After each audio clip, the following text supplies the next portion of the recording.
Hello everyone, welcome back to my channel and I hope that you are all doing very well. So today in this video we'll be discussing a novel written by Fakir Mohan Senapati, that is 6 Acres and a Third. So before this novel goes on, let's quickly see the introduction to the author, that is Fakir Mohan Senapati.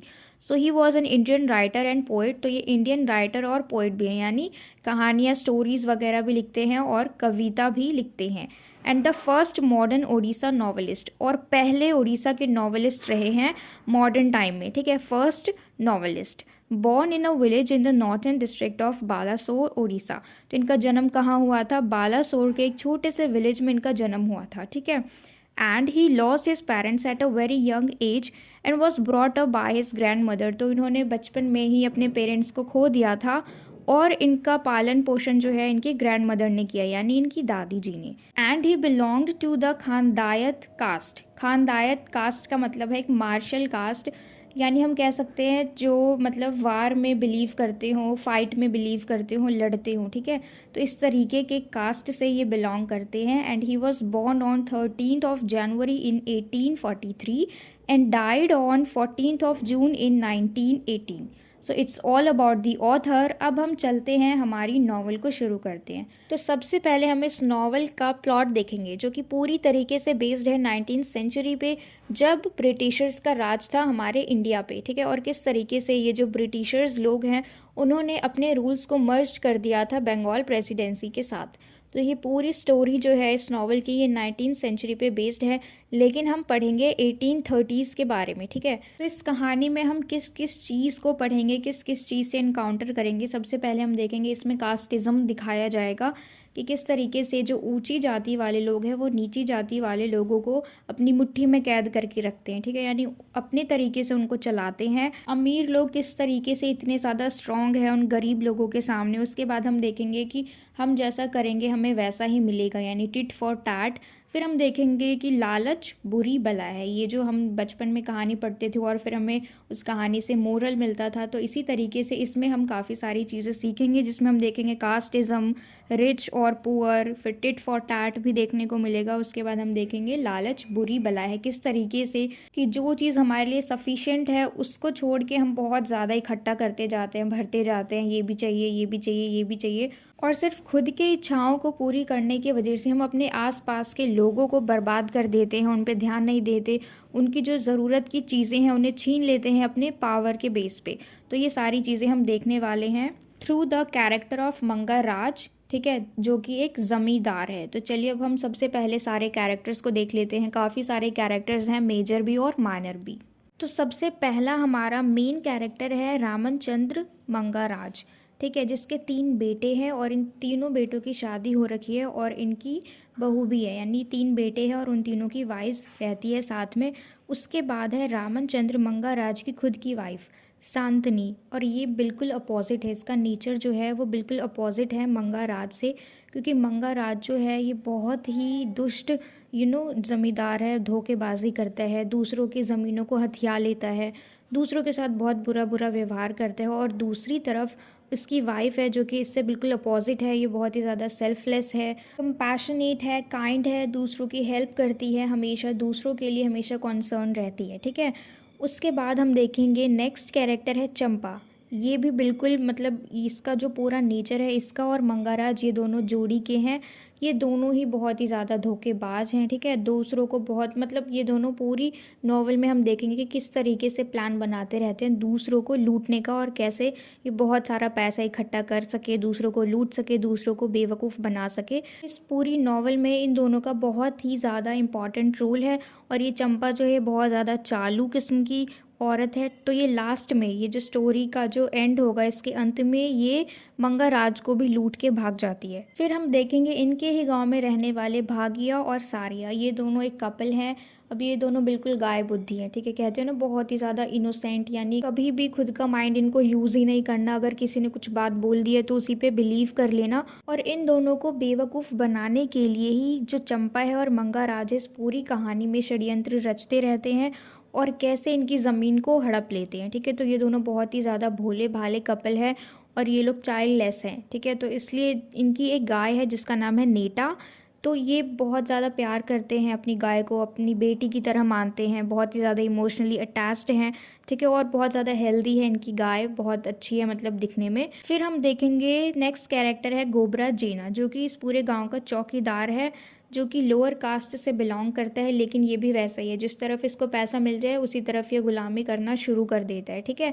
तो मतलब ये इसका जो पूरा है ना एक nature, वो बिल्कुल उसी तरफ है, जहाँ पैसा है ये वहीं जाएगा, और अगर इसे पैसा नहीं मिलेगा तो उसके ये अगेंस्ट खड़ा हो जाएगा। तो इस तरीके का है ये चौकीदार। फिर हम देखेंगे शेख दीदार मियाँ, ठीक है, जिसको हम इस नॉवल में देखेंगे उसका नाम है छोटे मियाँ, यानी इसे छोटे मियाँ कह के भी बुलाया गया है, लेकिन इसका रियल नेम है शेख दीदार मियाँ, जो कि एक ज़मींदार है, ठीक है। और ये मंगा राज के साथ का ही है, लेकिन इसकी ज़मीन को किस तरीके से ये मंगा राज चालाकी से हड़प लेता है, इसकी ज़मींदारी इससे छीन लेता है। फिर हम देखेंगे जो कि माइनर कैरेक्टर है कुछ, जैसे कि श्याम, जो कि इसका कज़न ब्रदर है, और इसको भी ये बहुत चालाकी से किस तरीके से इसकी एंसेस्ट्रल प्रॉपर्टीज़ को भी लूट लेता है। गराज किस तरीके से परेशान करता है, ये पहले ही मजदूर है, गरीब है, लोअर कास्ट से बिलोंग करता है, तो इसके पास पहले से ही बहुत कम चीज़ें हैं, और इन कम चीज़ों को भी कैसे ये हड़प लेता है हम देखेंगे। उसके बाद हम नेक्स्ट हमारा माइनर कैरेक्टर है गोविंदा, ये भी एक मजदूर है, और ये भी लोअर कास्ट से ही बिलोंग करता है, लेकिन ये गोविंदा जो है ये मंगा राज का मजदूर है, ठीक है, इसके घर में ही काम करता है। तो ये तो थे हमारे सारे कैरेक्टर्स, ठीक है। अब सबसे पहले हम देख लेते हैं कि ये जो हमारा रामचंद्र मंगा राज है, जो कि एक ज़मींदार है, ठीक है, अभी किस तरीके का ज़मींदार है, क्योंकि ये एक ऐसा कैरेक्टर है इस नावल में जो कि हमें पूरी कहानी बताता है, और यही एक नावल है जिसके द्वारा हम देखने वाले हैं कि किस तरीके से हम जैसा करते हैं वैसा भुगतते हैं। लालच बहुत ज़्यादा बुरी बला है, हमें किसके साथ क्या व्यवहार करना चाहिए, हर चीज़ पैसा नहीं होता है, जो लोगों की इमोशंस होते हैं वो भी मायने रखते हैं, ठीक है। तो ये एक ज़मींदार है जो कि बहुत ही ज़्यादा ईविल प्रोटैगनिस्ट है इस नावल का, और ये एक ऑर्फन है, ठीक है। हमें पूरी कहानी में इसके पूरी लाइफ के बारे में नहीं बताया गया है, लेकिन इतना पता है कि ये ऑर्फन है, और ये हमेशा से अमीर नहीं था, हमेशा से ज़मींदार नहीं था, ये एक पुअर मैन का बेटा था, ठीक है। और किस तरीके से ये छोटे मियाँ की ज़मींदारी हड़प लेता है धोखे से, और ये बहुत ही ज़्यादा लग्जरी लाइफ को जीता है। लेकिन ये एक ऐसा कंजूस इंसान है कि अपने अंडर में जो काम करवाता है, ये मजदूरों को रखता है, किसानों को रखता है, ये उनकी तनख्वाह भी टाइम से नहीं देता, ठीक है। मतलब खुद तो बहुत ऐशों से रहता है, आराम से रहता है, इसके पास बहुत सारा पैसा है, लेकिन दूसरों को अपने अंडर काम करवा के भी वो उनको उनके हक के पैसे भी नहीं देता, उनके पैसे भी रख लेता है, ठीक है। और ये पूरे गांव वालों के सामने ऐसे प्रिटेंड करते हैं जैसे कि ये बहुत ही ज़्यादा बड़ा भक्त हो, धार्मिक इंसान हो, और ये एकादशी द्वादशी इन सारी चीज़ों का व्रत भी रखता है। लेकिन ये सारे दुनिया वालों के सामने, ये सारे गांव वालों के सामने दिखाता है कि ये फास्ट रखता है इन सारी चीज़ों का, लेकिन फिर ये चुपके से अपने घर में आके खाना भी खा लेता है, ठीक है। यानी ये ढोंग करता है एक धार्मिक इंसान होने का, क्योंकि रात में इसके सर्वेंट्स इसके रूम में खाना रख के जाते हैं और सुबह तक ये खाना पूरा गायब हो जाता है। तो ये बात सिर्फ इसके सर्वेंट्स को ही पता है कि किस तरीके से ये धोखेबाजी करता है। तो ये तो जान लिया हमने जो हमारा मेन कैरेक्टर है, जो ईविल प्रोटैगनिस्ट है इस पूरी नॉवल का, उसके बारे में। अब हम इस कहानी को अच्छे से शुरू करते हैं।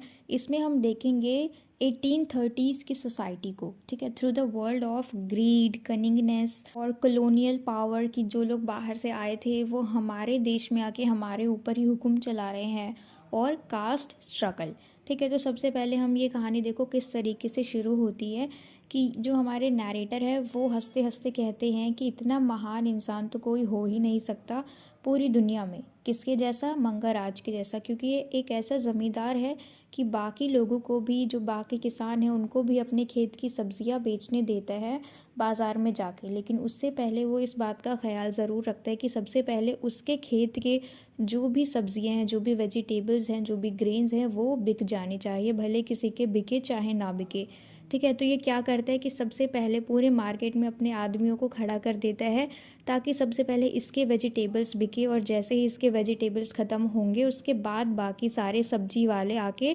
मार्केट में अपनी सब्ज़ी लगाएंगे।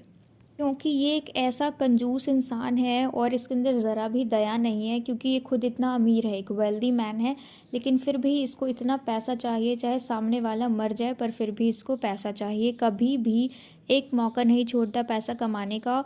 और इसकी फैमिली में जैसे हमने देखा कि इसके 3 बेटे हैं, ठीक है, और ये अपनी फैमिली के बारे में बिल्कुल भी फिक्र नहीं करता, ना अपनी वाइफ के बारे में। और इसके जो बेटे हैं इसी की तरह सेम, उनको भी कोई इससे इतना प्यार नहीं है, बस वो लोग गैम्बलिंग करते हैं और उसमें ही पैसे उड़ा देते हैं, ठीक है। उसके बाद हम देखेंगे कि इसके पास ना बहुत सारी ज़मीन है। अब भाई क्योंकि ये ज़मींदार है तो इसके पास बहुत सारी ज़मीनें हैं, और उसमें से काफ़ी सारी ज़मीनें जो हैं वो टैक्स फ्री हैं, ठीक है। तो उस पर वो खुद रहता है, अपने पास बहुत सारी ज़मीनों को रखता है। और ये जो भी हरकतें करता है ना कि मतलब मार्केट में पहले अपनी सब्जियों को बेचेगा, हर जगह अपनी मनमानी करेगा, तो ये सारी जो ये हरकतें करता है, इसके जो ये रॉन्ग डूइंग्स है, इसके खिलाफ कोई भी आवाज़ नहीं उठा पाता। क्यों? क्योंकि देखो ये बहुत ज़्यादा वेल्दी है, ज़मींदार है, तो अगर इसके खिलाफ कोई भी आवाज़ उठाएगा तो उसे इसके बराबर का होना चाहिए, ठीक है। नहीं तो फिर उसका क्या अंजाम होगा वो तो हम जानते हैं, क्योंकि ये ज़मींदार है, स्ट्रांग है, पावरफुल है। तो इसलिए जो किसान लोग हैं, जो नीचे कास्ट के लोग हैं, वो कभी भी इसके ऊपर, इसके अगेंस्ट कभी भी आवाज़ नहीं उठाते, ठीक है। अब देखो ये एक ऐसा इंसान है जो गांव वालों के आगे, दूसरे लोगों के आगे अपनी वाहवाही के लिए, वाहवाही लूटने के लिए ये क्या करता है, जो गरीब लोग होते हैं उन्हें खाना देता है, ठीक है। यानी अपनी तरफ से हम कह सकते हैं दान जो करते हैं ना, उस तरीके से ये अपनी तरफ से लोगों को खाना खिलाता है, ठीक है, जो गरीब लोग होते हैं। लेकिन इतना वेल्दी होने के बाद भी यहाँ ये तरीका निकालता है अपने अनाज को बचाने का, ठीक है। अब कैसे? जैसे ही सारे गरीब लोग खाना खाने के लिए बैठते हैं तो ये इसने ट्रिक बना रखा है कि सबसे पहले ये राइस ग्रेवल देगा। राइस ग्रेवल हम कह सकते हैं उसमें थोड़ा ज़्यादा, जैसे खिचड़ी होती है ना, लिक्विड फॉर्म ज़्यादा होता है, ठीक है, यानी उसमें पानी ज़्यादा डाल देते हैं, जिस तरीके से दलिया होता है, ठीक है। तो उसमें जो राइस है वो कम होगा लेकिन पानी ज़्यादा होगा। तो ये पहले वो खिला देता है सारे लोगों को जो भी बैठे हुए होते हैं। उसके बाद ये कुक्ड राइस सर्व करते हैं, यानी पहले ही जो लोग खाएंगे राइस ग्रियल को, यानी जो भी वो लिक्विड वाला खाएंगे, हम चलो इजी लैंग्वेज हम कह देते हैं खिचड़ी, ठीक है। मान लो अगर वो खिचड़ी खाएंगे तो पहले ही उनका पेट भर जाएगा जो भी उसका लिक्विड होगा उससे। उसके बाद फिर ये कुक्ड राइस देगा, तो ऐसे में जो पका हुआ कुक्ड राइस है लोग कम खाएंगे क्योंकि उनका पेट तो पहले ही राइस ग्रियल से भर चुका है। तो इस तरीके से देखो, मतलब इसको अपना नाम भी करवाना है कि ये दान करता है, जो गरीब भूखे लोग हैं उनको खाना खिलाता है, लेकिन वो ये सब कर रहा है और उसमें भी अपना ही फ़ायदा ढूंढ रहा है, यानी नाम भी हो जाएगा और इसका फ़ायदा भी हो जाएगा। इसमें अभी हम सारे इंसिडेंट्स को देखेंगे कि किस तरीके से ये लोगों को बेवकूफ़ बनाता है, उन्हें ठगता है। तो हमने पहला कैसे देखा, मार्केट में ये जाके अपनी सब्जियों को पहले बेच देता है ताकि इसका फ़ायदा हो, ठीक है, यानी इसका सारा निपट जाएगा, बाद में बच के वेस्ट नहीं होगा कुछ भी। तो ये सबसे पहले अपनी सब्जियां बेचता है। दूसरा इंसिडेंट हमने देखा कि किस तरीके से ये लोगों को बेवकूफ़ बनाता है ये बोल के कि वो उन्हें खाना प्रोवाइड करता है, ठीक है, फूड प्रोवाइड करता है गरीब लोगों में, भूखे लोगों में, लेकिन किस तरीके से अपना फ़ायदा देख के। फिर नेक्स्ट इंसिडेंट में हम देखेंगे कि इसके खेत में जब इसके मजदूर, मंगाराज के खेत में जब उसके मजदूर फसल लगा रहे थे, तो सबसे पहले जब हम धान की रोपाई करते हैं तो उसके छोटे छोटे पौधे लगाते हैं ना, सीधा हम चावल नहीं डाल देते।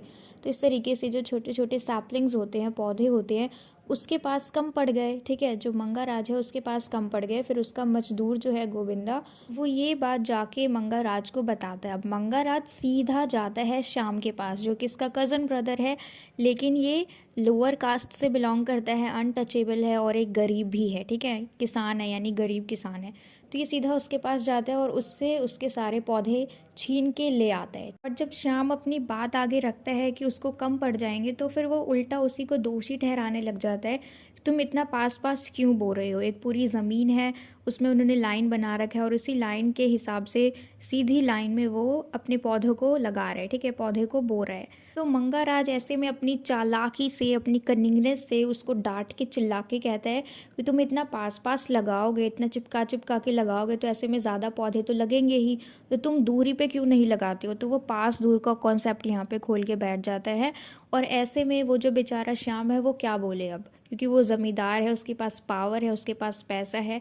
अब यहाँ पे ये इतना कंजूस है कि ये जाके खरीद सकता था मार्केट से ये सारे सैपलिंग्स, पर इसने ऐसा नहीं किया। इसने क्या किया, गरीब को लूटने की सोची। और फिर जब श्याम उससे विनती करता है कि इसके सैपलिंग्स को ऐसे ना लेके जाए, तो उस वक्त ये क्या करता है, उसको उसके लोन के जो उसने कर्जा लिया हुआ होता है उसकी याद दिलाने लग जाता है कि देख लो, अगर तुम्हें ऐसा ही लग रहा है तो तुमने मुझसे इतने पैसे लिए हैं तो उसको वापस कर दो। इस तरीके से मतलब वो धमकी देने लग जाता है इसका मुंह बंद कराने के लिए। और ये बेचारा श्याम, ये तो गरीब है ही, तो ये भी चुप हो जाता है बिल्कुल। फिर हम चलते हैं मंगाराज के घर की तरफ। इसके 3 बेटे हैं जो कि मतलब कमाई किसी की नहीं है, लेकिन ये इसी के पैसों को, मंगाराज के ही पैसों को उड़ाते रहते हैं, गैम्बलिंग करते हैं, ठीक है, खर्च करते रहते हैं। मतलब उन्हें भी इतना कुछ फ़र्क नहीं पड़ता कि इसके पापा कमाते हैं, क्या करते हैं, किस तरीके से लाते हैं।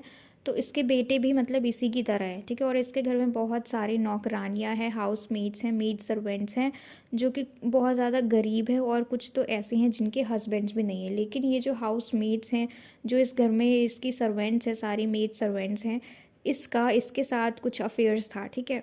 Means Manga Raj had some sexual affairs with them and now they are living in his house as maid servants, ठीक है। तो अब ये लोग इसी के साथ रहते हैं, इसी के घर में रहते हैं नौकरानी बन के।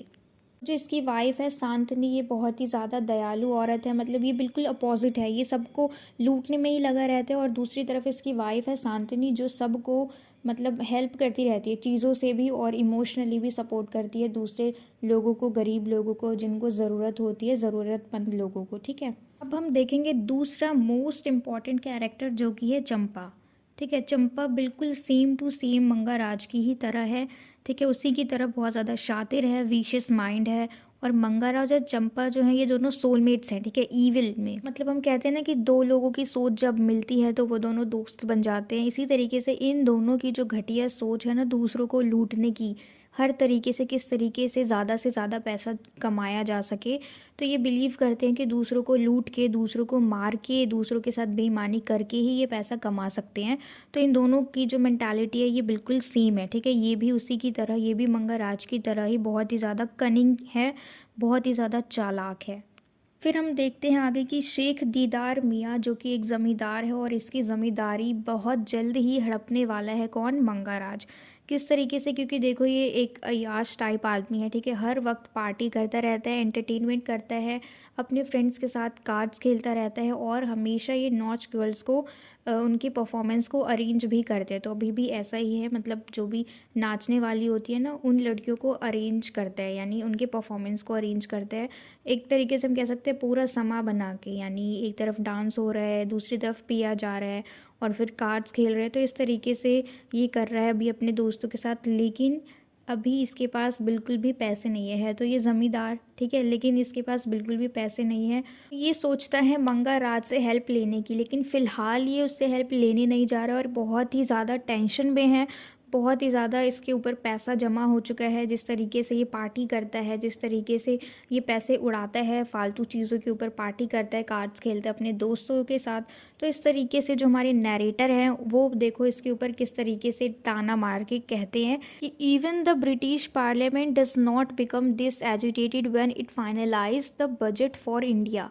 यानी जो ब्रिटिश पार्लियामेंट है, इतना बेचैन तो वो तब भी नहीं हुए थे, इतना परेशान तो वो तब भी नहीं हुए थे जब इंडिया का बजट वो तय कर रहे थे, ठीक है। लेकिन इससे भी ज़्यादा परेशान कौन है? अभी ये छोटे मियाँ, यानी शेख दीदार मियाँ, ये बहुत ज़्यादा परेशान हो गए। अपने खर्चे को किस तरीके से, अपने खर्चे की भरपाई करे, ठीक है। तो इसलिए यहाँ पे हमारे जो नरेटर हैं उन्होंने एक तरीके से एक फ़नी जोक मारा यहाँ पे, ये कहते हुए कि ब्रिटिश पार्लियामेंट में भी इतना चर्चा नहीं हुआ था, इतनी ज़्यादा बेचैनी, इतनी ज़्यादा टेंशन उन्हें नहीं हुई थी जब वो इंडिया के लिए बजट जोड़ रहे थे। लेकिन उससे भी ज़्यादा टेंशन अब किसको हो रही है? अपने खर्चे के लिए, शेख दीदार के लिए। यानी इसके खर्चे देखो कितने ज़्यादा है, इतना तो ब्रिटिश पार्लियामेंट का भी नहीं होगा इंडिया के लिए, ठीक है, जितना कि इसने कर दिया अपने ऊपर, अपने मौज मस्ती के ऊपर खर्च कर दिया। ये जो गोविंदापुर गांव है, इसके अंदर लोगों की जो रहने की जगह है वो डिवाइड हो रखी है, ठीक है। जैसे गांव में होते हैं ना कि एक तरफ राजपूत रहेंगे, दूसरी तरफ दूसरे लोग रहेंगे, तो ऐसे ही इनके गांव में भी सारी जगहों को मतलब डिवाइड कर रखा है। एक तरफ ब्राह्मण्स का क्वार्टर है जहाँ पे ब्राह्मण लोग रहते हैं, दूसरी तरफ सांता क्वार्टर्स यानी मास्टर्स, सांता का मतलब है मास्टर्स, ठीक है। तो मास्टर्स का मतलब ऐसे एजुकेटेड लोग हैं जिस तरफ रहते हैं, ठीक है। तो ऐसे ही काफ़ी सारे क्वार्टर्स इन्होंने डिवाइड कर दिए हैं। तो पहले है सांता यानी मास्टर्स क्वार्टर, दूसरा है ब्राह्मण्स क्वार्टर जहाँ पे ब्राह्मण रहते हैं, तीसरा है वीवर्स क्वार्टर यानी ऐसे लोग जो कढ़ाई बुनाई का काम करते हैं, गरीब लोग, ठीक है, इजी लैंग्वेज में हम गए तो गरीब लोग। तो इस तरीके से इनके गांव में ऐसे बांटा हुआ है जगहों को जहाँ पे अलग अलग तरह के अलग अलग जाति वाले लोग रहते हैं। तो ऐसे ही जो वीवर कम्युनिटी के लोग हैं उनका हेड है कौन? भागिया। और ये हेड इसलिए है क्योंकि इसके फादर जो थे वो भी इनसे पहले हेड थे, ठीक है। तो इसने ये चीज़ इनहेरिट किया है, ये जो रोल है हेड का ये इसने इनहेरिट किया है अपने फादर से। अब ये बहुत ही ज़्यादा सिंपल है और सारे लोग जो गांव के लोग हैं वो सारे इसको भागिया को और इसकी जो वाइफ है सारिया, इन दोनों को स्टूपिड वीवर कहते हैं। क्यों? क्योंकि ये दोनों कभी भी अपनी बुद्धि इस्तेमाल ही नहीं करते हैं, गाय बुद्धि हैं बिल्कुल, है ना। जैसे कहते हैं ना, बहुत ही ज़्यादा इनोसेंट, कभी किसी का बुरा ना करना, चालबाजी से दूर रहना, इस तरीके से। तो ये लोग खुद भोले भाले हैं, तो ऐसा ही दूसरों को भी समझते हैं कि दूसरे लोग भी इन्हीं की तरह भोले भाले हैं। तो ऐसे ही काफ़ी सारे लोग इन्हें बेवकूफ़ बना देते हैं, तो ये बेवकूफ़ बन जाते हैं। तो ये जो कपल है ये दोनों पूरे अकेले हैं, ठीक है। इनका जो परिवार है सिर्फ इन दोनों से ही है। ये लोग चाइल्डलेस हैं, तो इनका कोई बेबी नहीं है। लेकिन इनके पास एक काव है जो कि बहुत ही ज़्यादा हेल्दी है और उसका नाम है नीटा। तो ये दोनों जो है उसको एक डॉटर की तरह प्यार करते हैं, एक बेटी की तरह प्यार करते हैं, क्योंकि देखो वो लोग चाइल्डलेस हैं, ठीक है। और इनके पास एक एनिमल है इन दोनों के अलावा। तो तीसरा जो जीव है वो कौन है इनके घर में? इनकी काव। तो ये बहुत ही ज़्यादा इमोशनली अटैच्ड है अपने काव से, बहुत ही प्यार करते हैं। और क्योंकि वो बेटी की तरह मानते हैं, फिर तो हम सोच सकते हैं कि इनको कितना ज़्यादा लगाव है इस गाय से जिसका नाम है नीटा। तो इनका सारा प्यार, इनका सारा अटेंशन ये लोग अपनी काव को ही देते हैं।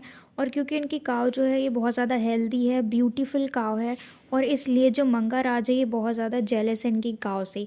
अब क्यों है जेलस? क्योंकि वो सोचते हैं कि ये लोग तो इतने गरीब हैं, और वो सोचते हैं कि इतने गरीब होने के बाद भी इनके पास इतनी अच्छी गाय है जो कि हेल्दी है, सुंदर है, ठीक है। तो इसलिए वो जलता है इनकी गाय से। तो वो सोचता है कि ये लोग इतने गरीब होने के बाद भी कैसे इस गाय को रख सकते हैं, इतनी खूबसूरत गाय, इतनी हेल्दी गाय, तो इसको इतना गरीब होने के बाद भी किस तरीके से रख रहे हैं। और इन दोनों के पास एक छोटी सी ज़मीन है, लेकिन वो बहुत ज़्यादा उपजाऊ है, ठीक है। तो छोटी सी ज़मीन है, उपजाऊ है, और इनके पास सिर्फ एक गाय है। और इतने कम में ही ये लोग बहुत ही ज़्यादा खुश है अपनी छोटी सी लाइफ में, simple food on their table, ठीक है। लेकिन सारिया जो है वो स्टिल रोती रहती है, किस लिए? एक बच्चे के लिए, क्योंकि ये चाइल्डलेस मदर है। तो इसलिए बस इसकी ज़िंदगी में एक ही दुख है, क्योंकि इसका कोई बच्चा नहीं है, ठीक है।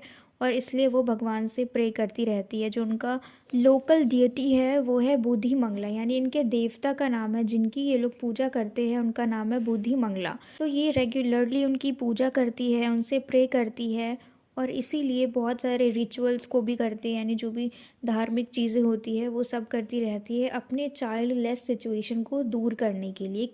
फिर हम देखते हैं कि यहाँ पे जो हमारे नैरेटर है वो हमें असुर पॉन्ड के बारे में बताते हैं। अब यहाँ पे जो गांव के लोग हैं वो बहुत सारे अलग अलग अपने घरेलू काम करते हैं, ठीक है। लेकिन मेनली यहाँ पे जो चीज़ होती है वो है गॉसिपिंग, जो औरतें करती है एक साथ में बैठ के, गांव की औरतें दूसरों के बारे में चुगली करना, चुगली चपाटी। यहाँ पे छोटी छोटी बातों को भी बहुत बड़ा मुद्दा बना के ये लोग आपस में बातचीत करते रहते हैं बैठ के। तो यहाँ पे ये गॉसिपिंग करते हैं सारी लेडीज़, जो भी वुमेन होती है ना गांव की, वो सब यहाँ पे घाट पे आके, असुर घाट, ठीक है, यहाँ पे नाम है इसका असुर पॉन्ड। तो यहाँ पे आके ये लोग सारे अपने, मान लो अगर घरेलू काम कर रहे हैं, कोई बर्तन धो रहे हैं, कोई कपड़े धो रहे हैं, तो आपस में मिलते जुलते हैं और फिर सारी इधर उधर की बातें करते रहते हैं। अभी जैसे हमने पढ़ा कि पूरे गांव में अलग अलग जगह अलग अलग एरिया बांट दिया गया है, जैसे सांता और वीवर्स और ब्राह्मण, इनके अलग अलग जगह, ठीक है। जैसे सांतास के क्वार्टर, वीवर्स के क्वार्टर और ब्राह्मण्स के क्वार्टर। तो इसी तरीके से इनका जो घाट है जहाँ पे ये लोग काम करने आते हैं, तो ये भी बांटा गया है, सांतास घाट और वीवर्स घाट।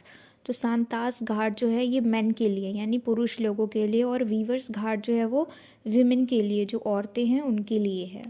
तो इसके बाद हमारे जो नरेटर हैं वो एक बात बोलते हैं मेटाफर को यूज़ करके, बर्ड्स और फिशेस के लिए, ऐसे बर्ड्स जो फ़िश को खाते हैं, ठीक है। तो यहाँ पे नरेटर जो है वो स्लाइली कमेंट्स करते हैं जो करंट सोशल सिचुएशन है ना उस वक्त की, 1830s की, जबकि हम ये कहानी पढ़ रहे हैं, ठीक है। तो वो कहते हैं, oh stupid Hindu cranes, look at these English kingfishers. English kingfishers कौन है? जो ब्रिटिशर्स हैं, जो बाहर से आए हुए हैं, ठीक है। वो कहते हैं, who arrives out of nowhere with empty pockets, fill themselves with all manner of fish from the pond।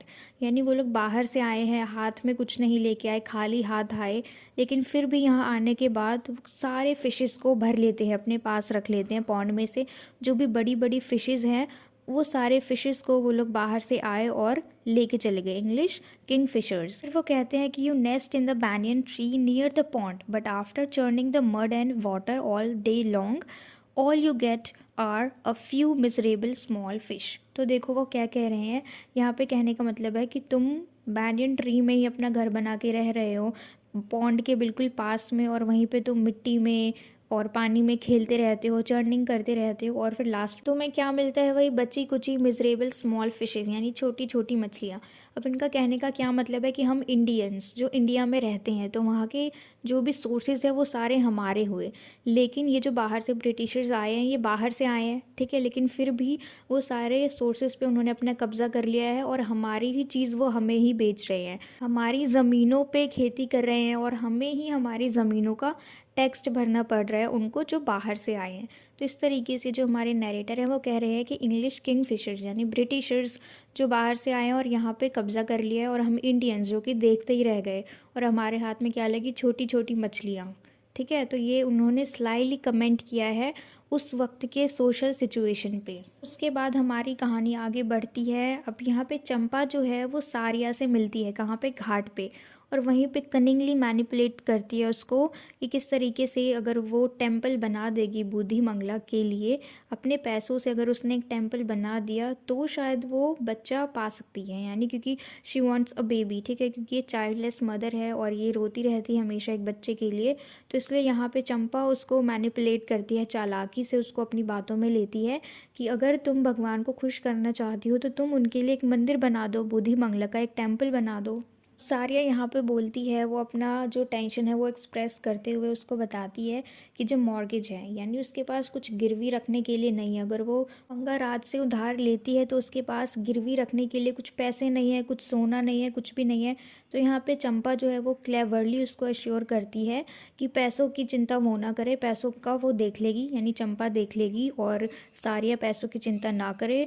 और फिर वो कहते कि बस तुम एक बार मंदिर बनवा दो अपने पैसों से, भगवान को खुश कर दो, उसके बाद तो तुम बहुत ही ज़्यादा अमीर हो जाओगे, क्योंकि उसके बाद तो भगवान तुमसे खुश हो जाएंगे, and after that she'll get a baby, और फिर बहुत सारा पैसा भी होगा उसके पास। क्यों? क्योंकि भगवान उससे खुश हो जाएंगे। के बावजूद भी वो और ज़्यादा उसको प्रेशराइज करती है चंपा सारिया को, और फिर इधर उधर की बातें करने लग जाती है, फिर उसको डराने के लिए कहानी सुनाने लग जाती है कि एक औरत थी और उसने भी ऐसे ही किया था, वो दुखी थी और फिर उसने मंदिर नहीं बनवाया तो उसके साथ देखो क्या हुआ। मतलब उसको डरा रही थी, ठीक है, एक तरीके से सेम वैसा ही सिचुएशन जो सारिया के सिचुएशन था, उसने किसी और औरत को उसी की कहानी में डाल के उसको दिखा दिया और बोला कि उसने ऐसा नहीं किया था, तो देखो अब उसके साथ क्या हुआ।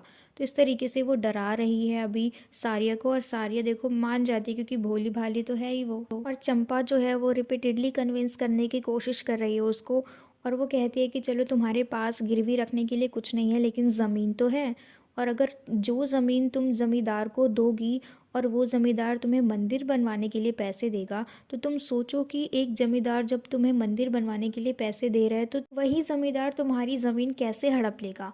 तो ऐसी बातें कर करके चंपा सारिया को बिल्कुल उसका माइंड वॉश कर देती है, और फिर उसी दिन शाम को ये लोग एक मीटिंग रखते हैं कि किस तरीके से जो मंगराज है वो उनकी ज़मीन को गिरवी रखेगा और फिर इन्हें मंदिर बनवाने के लिए पैसे देगा। तो अब यहाँ पे सक्सेसफुली सारिया जो है इस जाल में फंस चुके हैं, सारिया और भागिया। तो इस दिन जब शाम को इनकी मीटिंग होती है, इस दिन के बाद से भागिया जो है वो 4 दिनों तक गायब रहता है, अगले 4 दिनों तक वो दिखाई नहीं देता उस दिन के बाद से। उसके बाद हम देखेंगे कि चंपा और मंगराज ये दोनों मंगराज के घर में बैठ के आपस में बातचीत कर रहे हैं। मतलब इनका यही काम है कि किस तरीके से लोगों की ज़िंदगियों को डिस्ट्रॉय करना है, किस तरीके से फ़ायदा कमाना है, किस तरीके से ये प्रॉफिट गेन कर सकते हैं। ये सारे जो भी ये लोग करते हैं ना, इनमें इन्हें बहुत ज़्यादा एंजॉय फील होता है, बहुत मज़ा आता है। और दूसरी तरफ है शांतनी जो कि इन दोनों को देखती है, क्योंकि वो उसकी वाइफ है मंगराज की, तो ये बहुत ही ज़्यादा साइलेंट ऑब्जर्वर है, ठीक है, ये कुछ बोलती नहीं है, लेकिन इसे सारी बातें मालूम है चंपा और मंगराज के बारे में। तो जब ये उसके रूम के पास से होके जा रही थी, तब ये सिर्फ ये चीज़ नोटिस करती है कि दोनों आपस में बात करने में बिजी हैं। किस बात में बिजी हैं? कि दूसरों को कैसे लूटा जाए, दूसरों को कैसे परेशान किया जाए, उनसे प्रॉफिट किस तरीके से गेन किया जाए। तो जब शांतनी उसके रूम के बगल से गुजर रही होती है तो वो ज़्यादा कुछ नहीं बोलती है, बस वो कहती है कि पहले ही देर हो चुकी है, अब जाके सो जाओ, अब इतना ज़्यादा प्लानिंग, इतनी रात तक रुक के क्या तुम प्लानिंग कर रहे हो दूसरों के बर्बादी के लिए। क्योंकि शांतनी जो है इसने बहुत कोशिश की है मंगराज को चेंज करने की, उसके तरीक़ों को चेंज करने की, जिस तरीके से ये लोगों को हर्ट करके, परेशान करके, उन्हें धोखा दे के उनसे प्रॉफिट गेन करता है। ठीक है। तो इस तरीके से बहुत कोशिश की सांतनी ने, लेकिन बंगा राज को कुछ भी फ़र्क नहीं पड़ता। ठीक है। तो अब वो बिल्कुल ही छोड़ चुके हैं उसको कुछ भी कहना, और उसके अंदर इतनी एनर्जी नहीं बची है कि अब वो कुछ बोले उसे और उससे लड़ाई करे। तो जो भी बातें बोलती है सांतनी, इन दोनों को कुछ भी अफेक्ट नहीं करता। ठीक है। इन दोनों को कुछ असर ही नहीं पड़ता कि कोई कुछ बोल के भी गया, वो दोनों आपस में बिजी थे और इसके बोलने के बाद भी ये लोग बिजी ही रहे, कुछ हिलना डुलना नहीं, कोई उठ के नहीं गया सोने। तो आपस में दोनों ही बात करते रहे। ठीक है। अब ये बात नहीं पता लगी हमें, इस चीज़ को मेंशन नहीं किया गया कि ये दोनों किस बारे में बात कर रहे थे। ठीक है। वो हम बाद में जान लेंगे आगे। इन दोनों के प्लानिंग के बाद फिर हमें मालूम लगता है कि भाग्य और सारिया, इन दोनों का घर जो है ये बिल्कुल टुकड़ों में फैल गया है, यानी इनका घर टूट चुका है। और इनका जो ज़मीन था ना, 6 एकड़ एंड अ थर्ड, ठीक है, यानी 6 एकड़ और 1/3 हिस्सा उस ज़मीन का वो छीन लिया गया है, वो हड़प लिया गया है। किसके थ्रू?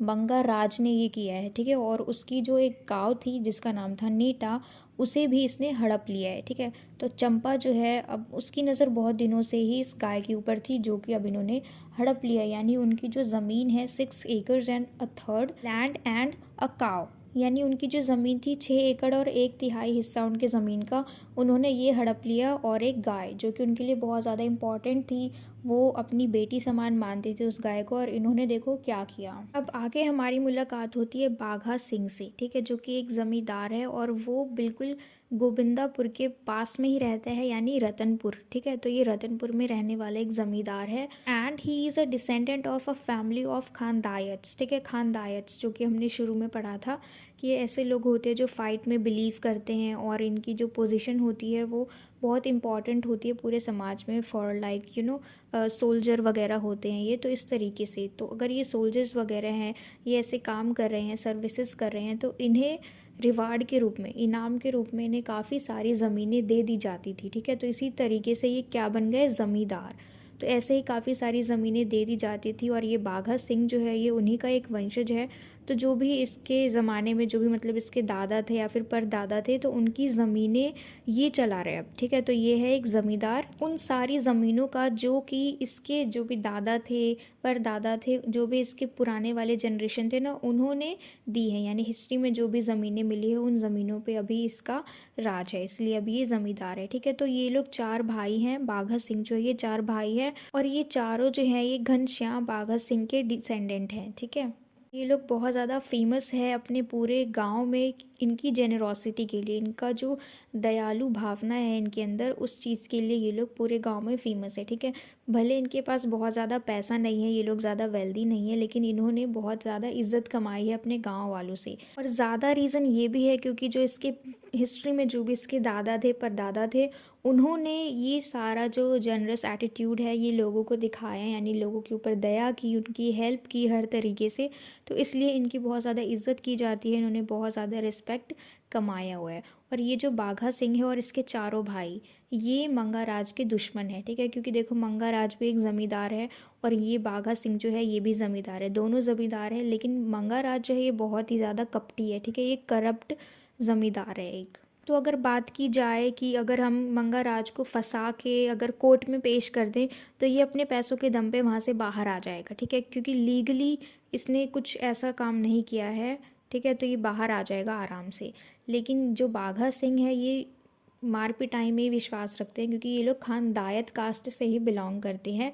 तो इसलिए ये क्या समझते हैं कि हर चीज़ का सॉल्यूशन क्या है? लाठी। जो बांस होता है उसकी लाठी, यानी किसी को भी मार के भगा दो, क्योंकि ये फाइट में विश्वास रखते हैं।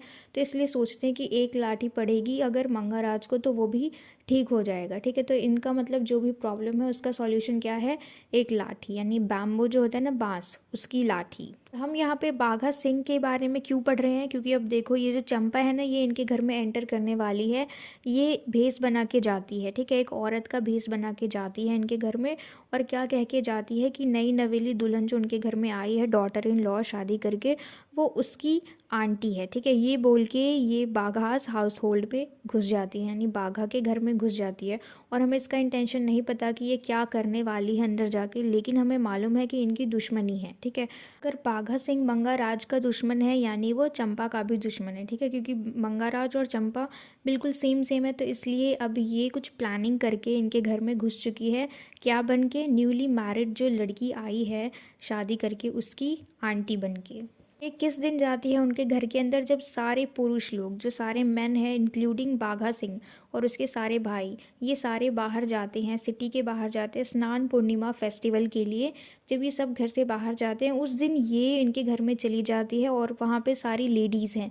तो औरतों को तो बात करने में वैसे भी बहुत मज़ा आता है, तो ये बातचीत करते करते उनके साथ घुल मिल जाती है, और सबको बिलीव हो जाता है कि ये उस डॉटर इन लॉ यानी जिसकी नई नई शादी हुई है उसकी आंटी है, ठीक है। और ये पूरे वक्त अपना फेस कवर करके रखती है पल्लू से, ताकि कहीं इसको कोई देख के पहचान न ले। फिर कुछ दिनों बाद इनके घर में बहुत ही ज़्यादा हलचल मच जाती है, इनके घर में आग लग जाती है, और आग ऐसी लगती है कि सारा सामान जल जाता है, और ये आग जो है ये अगले दिन तक जलता ही रहता है। उसके बाद जो बाघा का सबसे बड़ा भाई है यानी भीमसेन बाघा सिंह, ये सबसे बड़ा भाई है, और ये फिर पूरे विलेजर्स को बोलता है पता लगाने के लिए कि ये जो आग है ये किस तरीके से लगी। तो कुछ लोग गॉडेस हुली गाला को ब्लेम करते हैं, तो कुछ लोग गॉडेस बुद्धि मंगला को ब्लेम करते हैं, और कुछ कहते हैं कि ये जो तुम्हारी नई बहू आई है ना, इसका इल फेट यानी इसका जो दुर्भाग्य है ना, इसने हमारे घर को कर्ज कर दिया है, इसलिए इसके आते ही घर में आग लग गई। और कुछ लोग भगवान को ब्लेम कर रहे हैं कि वो तुम्हारे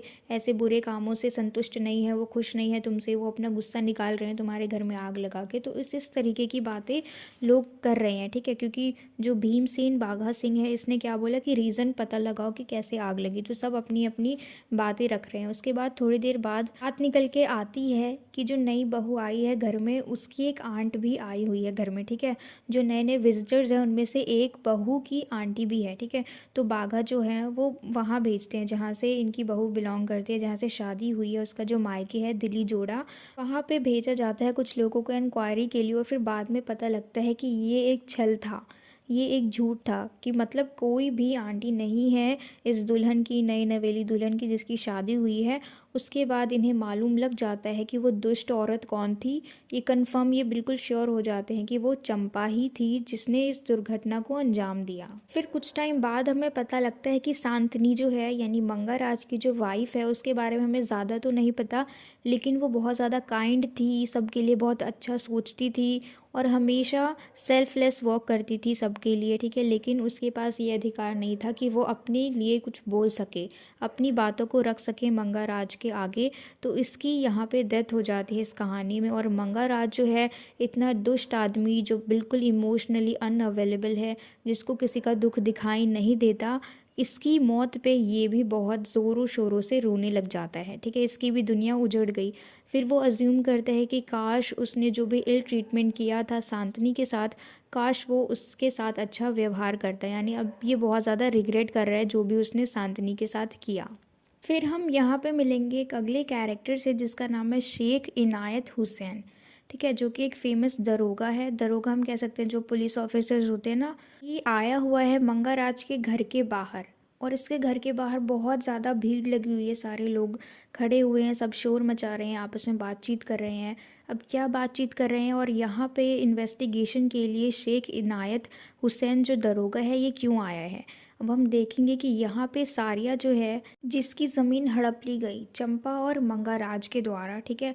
तो यहाँ पे सारिया जो है इसका मर्डर हो चुका है। जो वीवर वुमेन थी, जो गरीब औरत थी जिसके पास सिर्फ एक काव थी, ठीक है, जिसका नाम था नीता, तो इसके पास कुछ भी नहीं बचा अब, और अब इसकी मौत हो चुकी है, इसका मर्डर हो चुका है। और मंगाराज के घर के बाहर बहुत ज़्यादा भीड़ लगी हुई है, बहुत सारे गांव के लोग तो हैं ही, और उसके साथ साथ दरोगा भी है वहाँ पे उसके मर्डर की इन्वेस्टिगेशन के लिए आए हुए हैं। तो इसके मर्डर का इल्ज़ाम जो है वो मंगाराज के ऊपर लग चुका है, और इसके पूरे घर में इन्वेस्टिगेशन शुरू है। पूरे घर तो छोड़ो, पूरे गांव में, ठीक है, और गांव के सभी घरों में इन्वेस्टिगेशन शुरू हो रखी है। और जो मेल मेंबर्स हैं विलेज के वो तो डर के मारे इधर से उधर भागे जा रहे हैं, ठीक है। और सारिया का जो डेड बॉडी है उसे पोस्टमार्टम रिपोर्ट के लिए लेके गया है कटक में।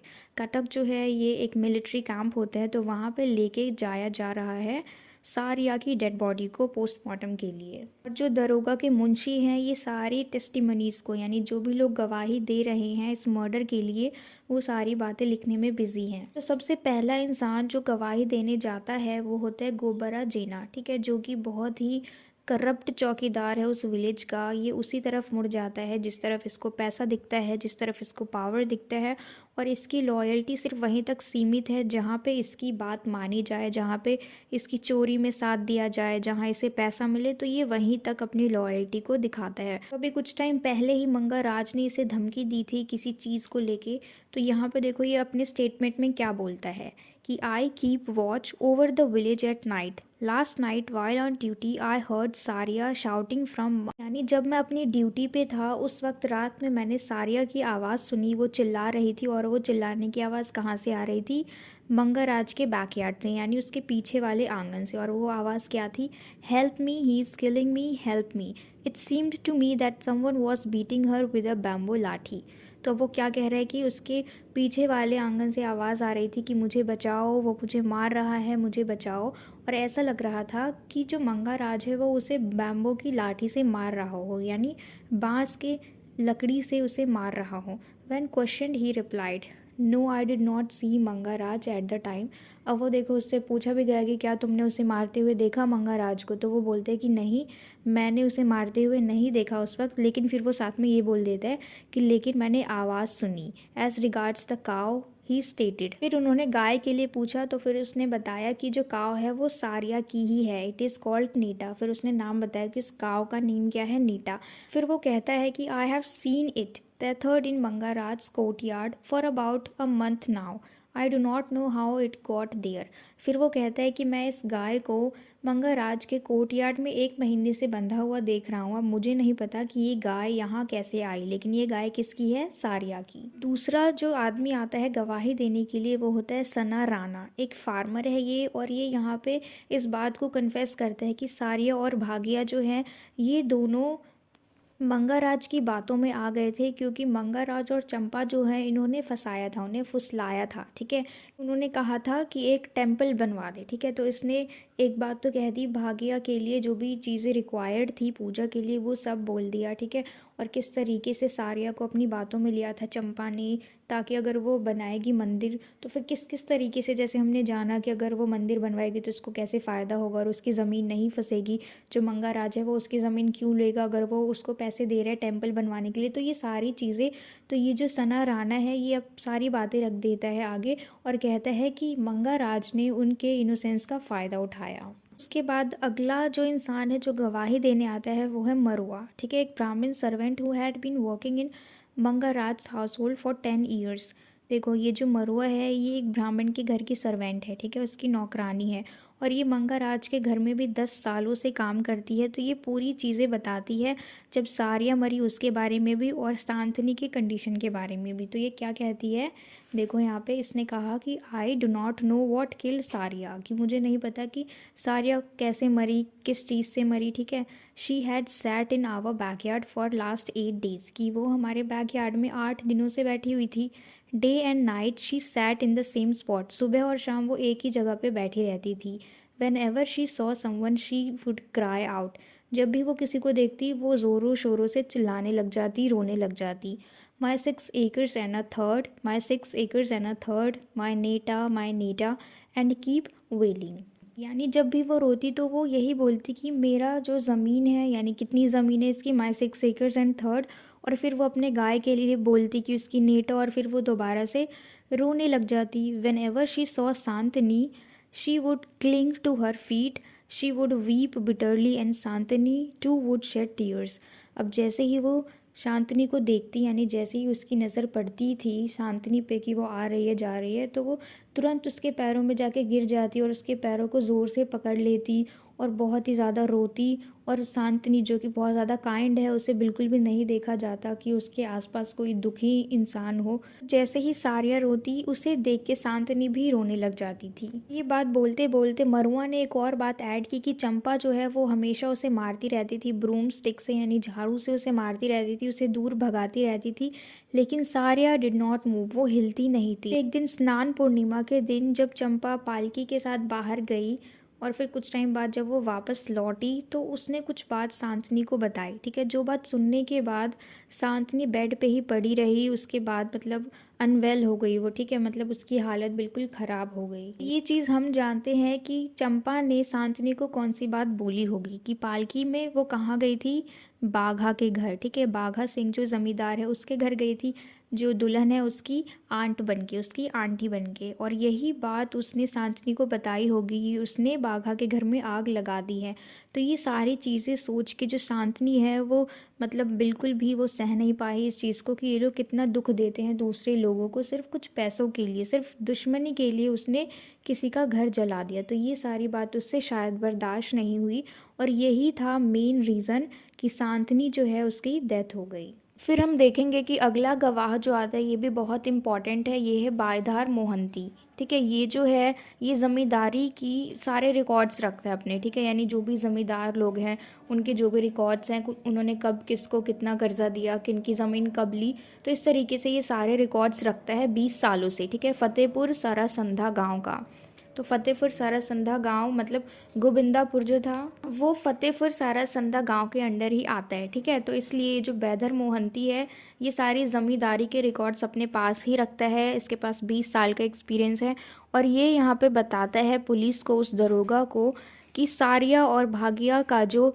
6 एकर्स एंड अ थर्ड ज़मीन है ये तो गिरवी रखा ही था, लेकिन भागिया ने कुछ पैसे उधार भी लिए थे, यानी 150 रुपीज़, यानी 150 रुपये उधार लिए थे बागिया ने, किनसे, मंगाराज से।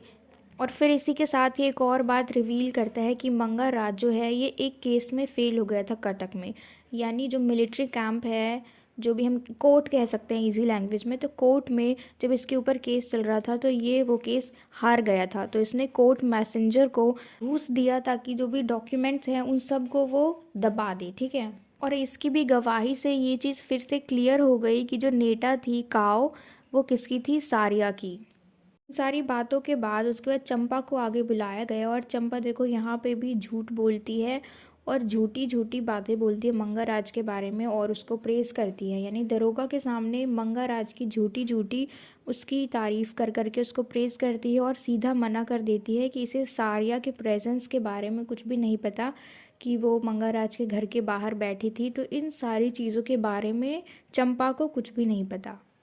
और गाय के बारे में ये कहती है कि ये गाय तो सारिया की ही है, लेकिन वो बस हमारे यहाँ हमने रखा था, ठीक है, क्योंकि देखो सबकी गवाही से ये बात साबित हो गई कि ये गाय सचमुच में किसकी है, सारिया की है। तो यहाँ पे वो गाय के लिए नहीं कह सकती थी कि गाय हमारी है, तो इसलिए इसने कहा कि गाय उनकी ही है, हम बस रख रहे थे उसको। इन सारे गवाहों के बाद 3 गवाहों को और बुलाया गया और इन तीनों ने आधी बातें सच कही और आधी बातें झूठ कही और बढ़ा चढ़ा करके कही, ठीक है, एग्जैजरेट करके बताई। और इन तीनों की गवाही से कुछ भी पता नहीं लगा, कुछ भी क्लियर नहीं हुआ कि सच क्या है। फिर फाइनली दरोगा ने रामाचंद्र मंगाराज को अपने पास बुलाया और उसने अपने स्टेटमेंट में सिर्फ छोटी सी बात कही। देखो क्या कही, आई डिड नॉट किल सारिया, यानी मैंने सारिया को नहीं मारा। Bhagia took money on loan from me. I took him to law the court and came into possession of 6 acres and a third of land after winning the case. तो ये कहता है कि मैंने सारिया को नहीं मारा बल्कि भागिया ने मेरे से कुछ पैसे उधार लिए थे। तो जब उसने मेरे से पैसे उधार लिए और उस उधार पैसे को वापस नहीं किया तो फिर मैंने उसकी कंप्लेन कर दी पुलिस में जाके। तो जब कोर्ट में जब मैं वो केस जीत गया उसके बाद मैंने 6 acres and a third of land अपने नाम करा ली, मतलब हड़प ली इस तरीके से, क्योंकि वो जीत चुका है उस केस को। And I took his cow to recover the cost of the case, और फिर मैंने इसकी गाय को इसलिए लिया, इसकी गाय को इसलिए लिया कि जो भी मेरा खर्चा हुआ इस केस में उस खर्चे को रिकवर करने के लिए मैंने इसकी गाय ले ली। तो इसने सिर्फ इतनी सी बात कही अपने स्टेटमेंट में। फिर इन सारी बातों के बाद जब मंगाराज को दरोगा पकड़ के लेके जा रहे थे तो उस वक्त सिर्फ चंपा की आवाज़ आ रही थी कि चंपा चिल्ला रही है, रो रही है, किसके लिए, मंगाराज के लिए। तो उसकी ऐसी कंडीशन को देख के मंगाराज जो है वो अपने खजाने की जो भी धन दौलत है उसके पास, उन सब की चाबी चंपा को दे के चला जाता है और कहता है कि सबका ख्याल रखना, ठीक है। और फिर चंपा जो है वो फॉलो करती है आधे रास्ते तक, जब तक उसको पुलिस लेके जाती है। फिर ये थोड़ा शांत हो जाती है, जैसे ही इसको चाबी मिलती है ना तो ये रोना कम कर देती है। फिर उसके बाद 32 विटनेसेस यानी 32 लोग गवाही देते हैं मंगाराज के खिलाफ, और इस गवाही के बाद वो अरेस्ट हो जाता है। फिर उसे जेल में भेज दिया जाता है। ठीक है, अब जेल में देखो ये बिल्कुल अकेला है, उसके अंदर बंद है, ये बहुत ही ज़्यादा सैड फील कर रहा है। ठीक है, भी कोई इंसान होता है वो अकेला नहीं रह सकता, उसे हमेशा अपने आसपास किसी न किसी साथी की ज़रूरत पड़ती है, लेकिन ये जेल में अभी बिल्कुल अकेला है। फिर हम देखेंगे कि किस तरीके से जब इसके पास बहुत ज़्यादा पावर थी, पैसा था, जब ये गांव में रहता था तो इसके चारों ओर लोग पड़े रहते थे, है ना, पर इसे उस वक्त उनकी कोई ज़रूरत नहीं थी। और अभी इसके हार्ड टाइम में ये अकेला है, इसके साथ खड़ा होने के लिए कोई भी नहीं है। अब ऐसे टाइम में इसके पास कोई भी नहीं है। ठीक है, अब यहाँ पे राम राम लाला नाम का एक ग्रीडी लॉयर आता है जो कि बहुत ज़्यादा लालची है। ठीक है, ये मंगाराज के पास आता है और यहाँ पे वो मना नहीं कर सकता, क्योंकि एक तरीके से उसको जेल से बाहर भी जाना है, लेकिन वो अभी ऐसे कंडीशन में है कि वो बिल्कुल भी किसी भी लॉयर को अफोर्ड नहीं कर सकता। तो ऐसे में राम राम लाला जो है ये अपना प्रपोज इसके सामने रखता है कि क्यों ना तुम मुझे अपनी ज़मींदारी दे दो गिरवी के तौर पे, कि ये लेने वाला है अराउंड 10,000 रुपीज़, जो कि बहुत ही ज़्यादा रकम है उस वक्त के हिसाब से। ठीक है, तो इसलिए ये क्या कह रहा है कि अगर तुम मुझे पैसे नहीं दे सकते तो तुम इसके बदले मुझे अपनी ज़मींदारी दे दो, ज़मींदारी को गिरवी रख दो। देखो किस तरीके से ये राम राम लाला इतना ज़्यादा लालची है, लेकिन हम यहाँ पे देख रहे हैं कि किस तरीके से जो मंगाराज है उसकी कनिंगनेस उसको वापस से हिट बैक कर रही है ना, क्योंकि देखो इसी तरीके से वो भी लोगों को लूटता था, ठगता था, उनकी मजबूरी का फ़ायदा उठाता था, है ना। क्योंकि देखो बेगर्स जो होते हैं, जो गरीब लोग होते हैं, पुअर जो होते हैं, वो लोग चूज़र्स नहीं होते हैं, वो कभी भी चूज़ नहीं कर सकते कि उन्हें ये करना है ये करना है। ठीक है, क्योंकि उनके पास पैसा नहीं होता है, पावर नहीं होती है, तो उनसे जो कहा जाए, जो भी उनसे बड़े ने कह दिया, जो भी उनसे ज़्यादा अमीर लोगों ने कह दिया उन्हें वही करना है, तो वो कभी चूज़र्स हो ही नहीं सकते हैं। तो ऐसे में उनके पास ऑप्शन नहीं होता कि वो किसी एक चीज़ को चूज़ करें, उनसे जो कहा जाए उन्हें वही करना है। तो वही सेम चीज़ अब इसके साथ हो रही है, क्योंकि इसके पास अब कोई ऑप्शन नहीं है मंगाराज के पास। इसको कह दिया गया है कि ये अपनी ज़मींदारी गिरवी रख दे, तो अब ये यही करेगा, because he doesn't have that much money, है ना, 10,000 रुपीज़। तो अब देखो जैसे ये जाल बनाता था लोगों के लिए, सेम वैसे ही इसके लिए जाल बनाया गया, और ये किस तरीके से मजबूरी की वजह से इस जाल में फंस भी गया। फिर हम देखेंगे कि जब सारिया की मौत हो गई थी तो उसकी मौत के लिए बहुत सारे लोग काफ़ी सारी गवाही दे रहे थे कि मंगाराज ने उसे पीटा है।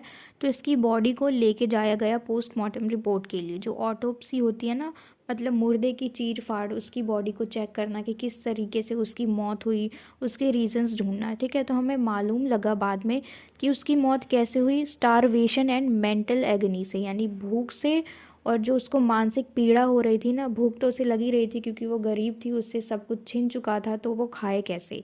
ठीक है, और मेंटल एगनी इसलिए क्योंकि उसकी बेटी समान गाय जो उससे छीन ली गई थी, है ना, और वो पूरे दिन घर के बाहर बैठी रहती थी, दिन में रात में घर के बाहर ही बैठी रहती थी, है ना, अपनी गाय को वापस मांगती ही रहती थी, उसकी ज़मीन मांगती ही रहती थी। तो इस तरीके से मेंटल एगोनी जो थी इसको, उसकी वजह से इसकी मौत हो गई। ये बात सामने आने के बाद जो कोर्ट है वो क्या करता है, गोबरा जेना यानी जो विलेज का बहुत ज़्यादा करप्टेड चौकीदार है उसको बुलाते हैं, क्योंकि ये पूरी तरीके से कोशिश कर रहा था मंगाराज को फंसाने की। ठीक है, ये क्या चाह रहा था कि मंगाराज जो है ये मर्डरर साबित हो। ये चौकीदार देखो किस तरीके से मंगाराज को फंसाने की कोशिश कर रहा था, कि जो भी निशान चोट के सारिया की बॉडी पे थे उसने कहा कि उसे लाठी से मारा गया है, ठीक है, मंगाराज के द्वारा।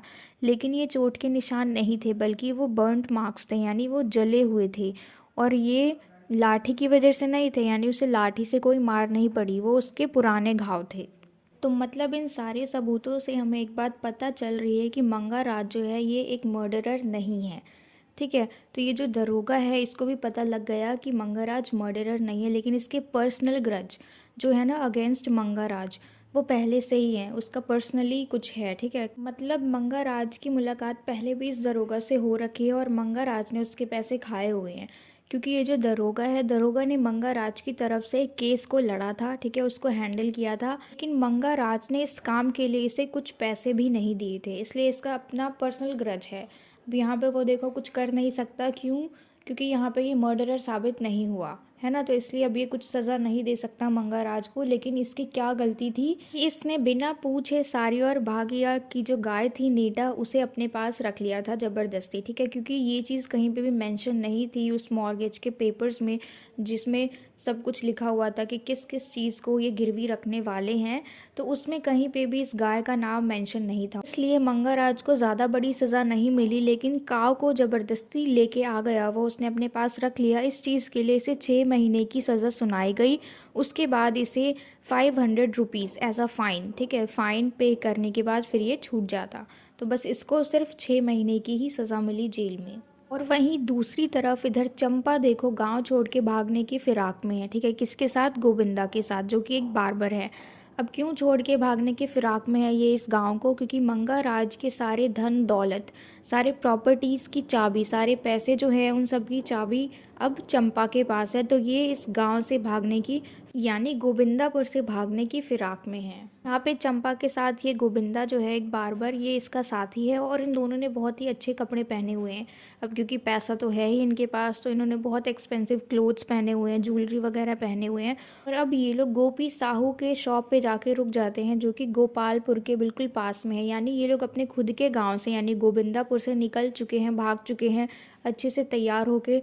और अब ये लोग कहाँ पे हैं? गोपी साहू के दुकान के पास, जो कि गोपालपुर के पास में ही है। और ये गोपालपुर गोविंदापुर के बहुत ज़्यादा दूर नहीं है, पास में ही है। तो अब देखो, जो चंपा है उसका डेस्टिनेशन है कटक, ठीक है। यानी हमने अभी समझा था कटक का मीनिंग क्या होता है, ये होता है एक मिलिट्री कैंप। तो इसके आसपास से ये जाना चाह रही है, हमें रीज़न नहीं पता क्यों। क्योंकि देखो, अगर ये चोरी करके भाग रही है तो ये पुलिस के पास तो जाएगी नहीं, तो ये इसके आसपास ही जाना चाह रही है, इसका शायद कुछ डेस्टिनेशन होगा। लेकिन दूसरी तरफ है गोविंदा, जो कि बार्बर है, और इसका मन नहीं कर रहा ये सब छोड़ छाड़ के भागने का, अपने गांव को छोड़ के जाने का, ऐसे चोरों डकैतों की तरह, मतलब पैसे उठा लिए और भागने का इसका मन नहीं है। तो ये चंपा को कहता है कि इसका वापस गांव जाने का मन है, ठीक है। तो यहाँ पे इनकी थोड़ी बहस हो जाती है। अब ये जो गोपालपुर है, यहाँ से आगे जाने के लिए, इस गांव से आगे जाने के लिए यहाँ पे कोई ट्रेन या फिर बस नहीं होती है, बल्कि ये लोग नाव के द्वारा जाते हैं, ठीक है। तो ऐसे ही बातचीत करते करते, क्योंकि चंपा को आगे जाना है और जो गोविंदा है इसे वापस अपने गांव जाना है, तो इन दोनों की लड़ाई हो जाती है। और चंपा जो है उसे धमकी देने लग जाती है कि उसके पास जो भी पैसे हैं उनमें से उसे थोड़ा सा भी हिस्सा नहीं मिलेगा, ठीक है। और ये बहुत ज़्यादा गुस्से में आ जाता है गोविंदो, और ये उसका मर्डर कर देता है अपने रेज़र से। क्योंकि ये बार्बर तो है ही, तो इसके पास रेज़र है, ठीक है। तो ये उसका मर्डर वहीं कर देता है बुरी तरीके से। और उसको मारने के बाद अब ये जल्दी से जल्दी चाह रहा है कि इसी रात में ये रिवर को क्रॉस कर ले अगले दिन तक, ठीक है। और ये जो रात है ये बहुत ही ज़्यादा अंधेरी रात है और बहुत ज़्यादा आंधी तूफान चल रही है, यानी मतलब नॉर्मल रात नहीं है। और ये जल्दी के चक्कर में, जल्दीबाजी के चक्कर में पानी में गिर जाता है, जिसमें कि बहुत सारे मगरमच्छ होते हैं, ठीक है। तो अब देखो अगले दिन सुबह क्या होता है। गोपी साहू जो है उसे चंपा की डेड बॉडी मिलती है, ठीक है। और उसके लिए इन्वेस्टिगेशन भी कराया जाता है, लेकिन कोई भी उसकी वजह नहीं ढूंढ पाता कि इसकी मौत कैसे हुई। और वहीं दूसरी तरफ जो एक बोटमैन होता है, वो आधी रात को ही जगा हुआ होता है, जब गोविंदा पानी के अंदर गिरता है, डूब रहा होता है। इसे सब कुछ मालूम है इस बोटमैन को, लेकिन ये इस चीज़ को इग्नोर करता है और कुछ भी नहीं बोलता, ठीक है। तो जब चंपा की बॉडी मतलब एक तरफ पड़ी हुई है, वो सड़ रही है एकदम से, ठीक है। और इन्वेस्टिगेशन जारी है कि किस तरीके से इसका मर्डर हुआ, मतलब किस तरीके से इसकी मौत हुई, ठीक है। तो वहाँ पे एक जमादार है, वो इस केस को क्लोज करने की बात करती है और सीधा कह देती है कि इसे किसी सांप ने काटा होगा, छोड़ो हटाओ इसे, इस तरीके से। क्योंकि ये लोग चंपा को जानते नहीं, अगर जानकार होते तो शायद ये केस आगे जाता है ना। लेकिन यहाँ पे ये लोग यही बात बोल के छोड़ देते कि छोड़ो हटाओ इसे, किसी सांप ने काटा होगा। यहाँ पे हम देख रहे हैं कि किस तरीके से चंपा की मौत को भी जस्टिस नहीं मिला, उसको भी न्याय नहीं मिला, कि किस तरीके से धोखे से उसे मार दिया गया, उसका मर्डर कर दिया गया, लेकिन इसे भी जस्टिस नहीं मिला। फिर हम आते हैं इस ज़मीन पे, 6 एकर्स एंड अ थर्ड। ये जो ज़मीन है ये गांव वालों के लिए बहुत मुश्किल है कि वो अपनी ज़मीन को उपजाऊ बनाए, ठीक है। जो सारियों और भागिया की ज़मीन थी, 6 एकर्स एंड अ थर्ड, ये बहुत ही ज़्यादा फर्टाइल ज़मीन थी। लेकिन इस पीस ऑफ लैंड ने कितने सारे फैमिलीज़ को डिस्ट्रॉय कर दिया। जैसे बाघा सिंह, इसके घर में चंपा के थ्रू आग लगा दी गई, क्योंकि इनकी दुश्मनी थी मंगा राज से, ठीक है। किस लिए? जमींदारी की वजह से। उसके बाद यही ज़मीन सारिया की डेथ का कारण भी बना, उसकी मौत का कारण भी बना। और फिर मंगा मंगा राज के लिए तो बहुत ही ज़्यादा महंगा पड़ गया ये ज़मीन, सिर्फ 6 एकड़ एंड 1/3। ठीक है, इतनी सी ज़मीन मंगा राज के लिए बहुत ज़्यादा भारी पड़ गई। अब इसका जो घर है ये बिल्कुल अव्यवस्थित है, क्योंकि जो मेन थी, जो शांतनी थी, जो इस घर की मदर थी, वो तो अब नहीं रही। और इसके बेटे जो है ये गैम्बल में ही सारे पैसे उड़ा देते हैं, नशेड़ी हैं, मतलब इधर उधर पड़े रहते हैं, उन्हें बिल्कुल भी कोई कदर नहीं है। ठीक है, और इनकी जो भी प्रॉपर्टी है, अभी इनके पास जो भी ज़मीनें हैं वो सारी अब नीलामी में चली गई। ठीक है, जज ने ऑर्डर दे दिया कि वो अब इसकी ज़मीन को नीलाम करेंगे। तो मतलब अब मंगा राज के पास कुछ भी नहीं बचा। ठीक है, और वहीं गोविंदा और चंपा ये दोनों छोड़ के भाग गए थे और दोनों की ही मौत हो गई। और इसके जो भी सर्वेंट्स हैं, जो भी मतलब इस घर में काम करते थे, उन्हें कभी भी टाइम पे पैसा नहीं दिया गया। और उसकी गैर मौजूदगी में तो ये लोग फ़ायदा उठाएंगे ही, जो भी सारी चीज़ें घर में पड़ी है वो सारी ये लोग चोरी कर कर के ले जा रहे थे। ठीक है, और जो भी इसके 3 बेटे हैं, इन तीनों बेटों की जो बहुएं हैं, इन तीनों के ज्वेलरीज को भी वो लोग उठा के ले जा रहे थे, यानी चुरा चुरा के भाग रहे थे। जिसको जब मौका मिल रहा था वो लोग तब सामान उठा के भाग रहे थे, क्योंकि देखो वो कैसे रहेंगे इतना फेथफुल अपने मालिक के टूवर्ड्स, जब मालिक ही ऐसा था।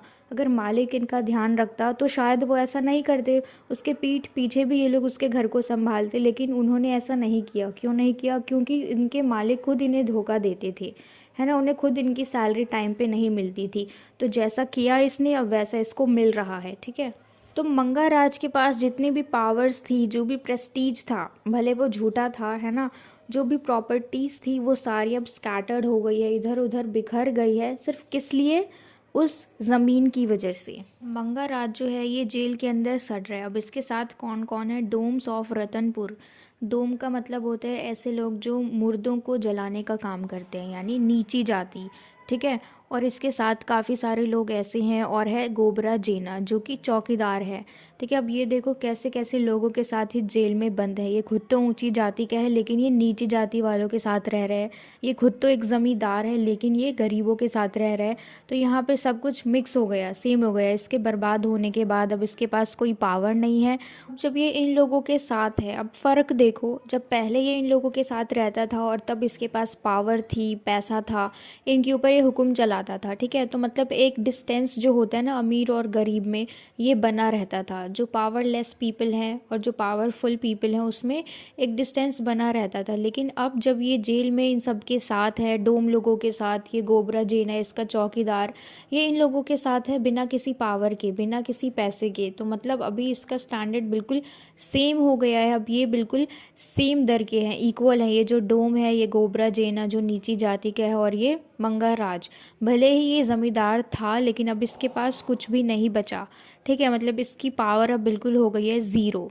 तो अंदर जेल में डोम के साथ साथ ये गोबरा जेना भी है। इसको क्यों जेल में डाला गया? क्योंकि देखो इसने झूठी गवाही दी थी कि मंगाराज एक मर्डरर है और इसने सारिया का मर्डर किया है। झूठी गवाही देने के साथ साथ इसने 3-4 लोगों को अपनी बातों में फंसा के, उनको फुसला के, उनसे भी इसने झूठी गवाही दिलवाई। ठीक है, तो इसके जुर्म में इसको भी जेल में डाला गया। तो ये लोग अभी सब साथ में ही है। तो यहाँ पे ये जो गोबरा जेना है, ये चौकीदार, ये मंगाराज के साथ बदतमीज़ी करता है, उसके साथ मिसबिहेव करता है, उसको अच्छे से ट्रीट नहीं करता जैसे पहले करता था ना। मतलब आगे पीछे घूमता रहता था पैसे के चक्कर में, कहीं से कुछ तो मिले। तो इस तरीके से अब ये बिल्कुल भी नहीं कर रहा है ऐसे, अब इसके साथ बदतमीज़ी कर रहा है। तो यहाँ पे इन दोनों की थोड़ी हाथापाई हो जाती है, जेल के अंदर लड़ाई हो जाती है। ठीक है, तो गोबरा जेना जो है इसको बहुत ज़्यादा चोट आती है और चोट की वजह से ये मर जाता है, क्योंकि इनकी लड़ाई हो गई, मार पिटाई हो गई, तो इसको ज़्यादा चोट लगती है। तो गोबरा जेना जो चौकीदार है ये जेल में ही मर जाता है। और दूसरी तरफ है मंगाराज, इसको भी बहुत ज़्यादा चोट लगी है लेकिन ये मरा नहीं है। ठीक है, तो डॉक्टर जो है वो अनाउंस करता है कि मंगाराज को घर लेके जाया जा सकता है। लेकिन इसके जो 3 बेटे हैं वो तो किसी काम के ही नहीं है। तो ये तीनों बेटे इसके मना कर देते हैं कि हम इन्हें नहीं ले जाएंगे अपने घर। ठीक है, तो उसके बाद फाइनली एक आदमी होता है जो कि है मुकुंद। ठीक है, जो कि शांतनी का बहुत ही ज़्यादा फेथफुल सर्वेंट था। यानी अब ये जो मुकुंद है, मुकुंद की वजह से अब ये मंगाराज बच जाएगा, जेल से बाहर चला जाएगा। और वो भी सिर्फ किसकी वजह से? शांतनी की वजह से, क्योंकि ये शांतनी का नौकर था मुकुंद। ठीक है, तो ये उसे लेके जाता है। बेचारा गरीब है तो इसके पास इतना पैसा नहीं है। तो ये जब जेल में जाता है अपने मालिक को लेने, यानी मंगाराज को लेने, तो ये अपनी 2 बछिया को बेच देता है, यानी गाय के जो 2 बच्चे होते हैं ना, उन्हें बेच के कुछ पैसे लेके फिर जाता है ये जेल में कटक में अपने मालिक को लेने, मंगाराज को लेने। और जब उसे वापस लेके आता है तो वो हमेशा बेड पे ही पड़ा रहता है। हम कह सकते हैं जब कोई इंसान आखिरी सांसें गिनता है ना, क्योंकि ये बहुत ज़्यादा डिप्रेस्ड हो चुका है, बहुत ही ज़्यादा, ये अपने अब डेथ बेड पे बैठा हुआ है, हम इस तरीके से कह सकते हैं। ये बहुत ज़्यादा पेन में है, एगनी में है, ये बहुत ज़्यादा कष्ट सह रहा है अभी बैठे बैठे, ठीक है। अब इसके दिमाग में वही सारी बातें चल रही हैं और अपने मुंह से सिर्फ ये यही शब्द निकाल रहा है बार बार, 6 acres and a third, 6 acres and a third. इसके दिमाग में यही बात चल रही है कि किस तरीके से इसने इस ज़मीन को लूटा और ये ज़मीन अब इसे दिन में भी बहुत ही डरावने सपने दिखाती है, ठीक है, नाइट मेयर्स दिखाती है, इवन इन डे टाइम। इस मुसीबत से, इस डरावनी रात से, इस डरावने सपने से इसे कोई भी नहीं बचा सकता, ठीक है। तो ये अपनी पूरी रात आसमान में देखता रहता है एक टकटकी लगा के, and he is being haunted by the dead body of सारिया। अब उसके डेड बॉडी से भी इसको डर लग रहा है, इसको ऐसा लग रहा है कि सारिया अब उसे डरा रही है मरने के बाद भी। और उसी के कुछ टाइम बाद जल्द ही ये भी मर जाता है। तो देखो कितने सारे कैरेक्टर्स थे स्टार्टिंग में, और अंत में जैसे जैसे हम अंत की तरफ बढ़े, ये सारे कैरेक्टर्स किस तरीके से मरते चले गए, उन सब की मौत होती चली गई। और सबका कारण क्या था अगर हम देखें तो ये ज़मीन 6 एकर्स एंड अ थर्ड, इसीलिए ये ज़मीन इतना ज़्यादा मोस्ट इम्पॉर्टेंट है, तभी हमने इसका टाइटल दिया 6 एकर्स एंड अ थर्ड। किस तरीके से एक छोटी सी उपजाऊ ज़मीन ने इतनी सारी ज़िंदगियों को तबाह कर दिया, ठीक है। सबसे पहले तो हम देखेंगे कि ज़मीन के चक्कर में बाघा सिंह जो है वो मंगाराज का दुश्मन था, तो चंपा के थ्रू किस तरीके से उसके घर में जाके आग लगवा दी गई। उसके बाद ये जो आग लगने की खबर थी, शांतनी की उससे मौत हो गई। शांतनी की मौत के बाद इसको बहुत ज़्यादा बुरा लगा, मंगाराज जैसा इंसान जो कि बिल्कुल इमोशनली अनअवेलेबल है, वो तक रोने लगा।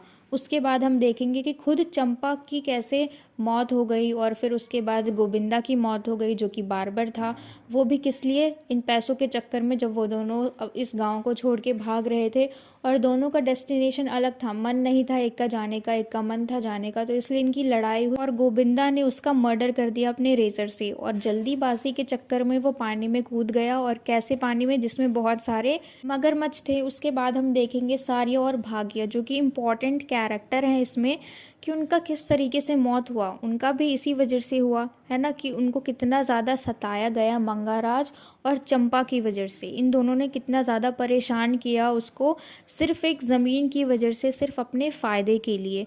उसके बाद हम देखेंगे कि किस तरीके से जो जो लोग अपना फ़ायदा देख रहे थे वही लोग किस तरीके से मारे गए। जिनके साथ बुरा हुआ वो तो मरे ही, क्योंकि उनके ऊपर दबाव था लोगों का, लेकिन इनके ऊपर किसका दबाव था कि इनका भी बुरा हो गया लास्ट में, ठीक है। तो जैसे मंगाराज ने किया शुरू में सबके साथ, अंत में उसके साथ बिल्कुल सेम वैसा ही हुआ। हम कह सकते हैं उससे भी बुरा हुआ, डबल मिला इसको। इस कहानी में देखो हमने कितने अच्छे से समझा कि किस तरीके से अगर हम बुरा करते हैं तो हमें बुरा मिलता है, अच्छा करते हैं तो हमें अच्छा मिलता है, ठीक है। अब हम देख लेते हैं एक बार थीम्स को कि इस नॉवल की थीम्स क्या है। तो पहला है land ownership and it's misuse, कि किस तरीके से एक ज़मींदार है जो कि उस पूरे ज़मीन का मालिक है, लेकिन उसको वो अच्छी तरीके से यूज़ ना करके उसका मिसयूज़ कर रहा है, ठीक है। दूसरों को अगर वो अपने ज़मीन पे काम करने के लिए बोल रहा है, अपने ज़मीन पे वो खेती करवा रहा है अगर दूसरों से, तो उन्हें वो टाइम पे पैसे नहीं दे रहा, टाइम पे अनाज नहीं दे रहा, मतलब कुछ भी नहीं कर रहा, ठीक है। बस उसका मिसयूज़ कर रहा है कि कैसे भी इसने अपना काम करवा लिया, उसके बाद उससे कोई टेंशन नहीं है क्योंकि इसका काम हो गया, ठीक है। तो सबके पास 2 ऑप्शंस होते हैं कि अच्छा करना है या बुरा करना है। अगर अच्छा करेंगे तो उसमें दोनों का फ़ायदा है, साथ वाले का भी और मेरा खुद का भी। लेकिन अगर बुरा करेंगे तो ऐसे में सिर्फ मेरा फ़ायदा है, दूसरे वाले का फ़ायदा नहीं है, ठीक है। तो वो सारा डिसीजन हम खुद लेते हैं कि हमें अच्छा करना है या बुरा करना है, और हम जो भी करते हैं उसका फल हमें मिलता ही है। तो ये था हमारा फर्स्ट थीम। अब सेकंड थीम हम देखते हैं जो कि है द कॉन्सेप्ट ऑफ कर्मा, ठीक है। जैसे हम बिलीव करते हैं ना कर्मा में, कि जो हम करते हैं वो हम भरते हैं, जैसा हमने किया वैसा हमें ज़रूर मिलेगा। The wheel of Karma never stops.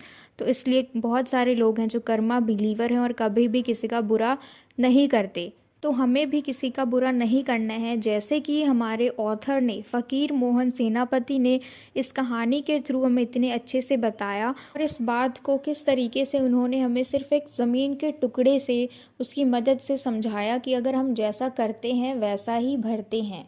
ठीक है, तो यहाँ पे हमारी ये पूरी नॉवल ख़त्म होती है। तो हमने हर चीज़ को अच्छे से डिस्कस किया, इंट्रोडक्शन टू दी ऑथर, सारे मेन कैरेक्टर्स, माइनर कैरेक्टर्स, और अच्छे से कहानी को डिस्कस किया और हमने इसमें थीम्स को भी देखा। तो मुझे पूरी उम्मीद है कि आपको ये पूरी नॉवल अच्छे से क्लियर हो गई हो। And if so then please let me know in the comment box if you like this video, and share it with your friends as well so that they can get help from it. And don't forget to subscribe my channel. Until we meet in the next video, keep learning.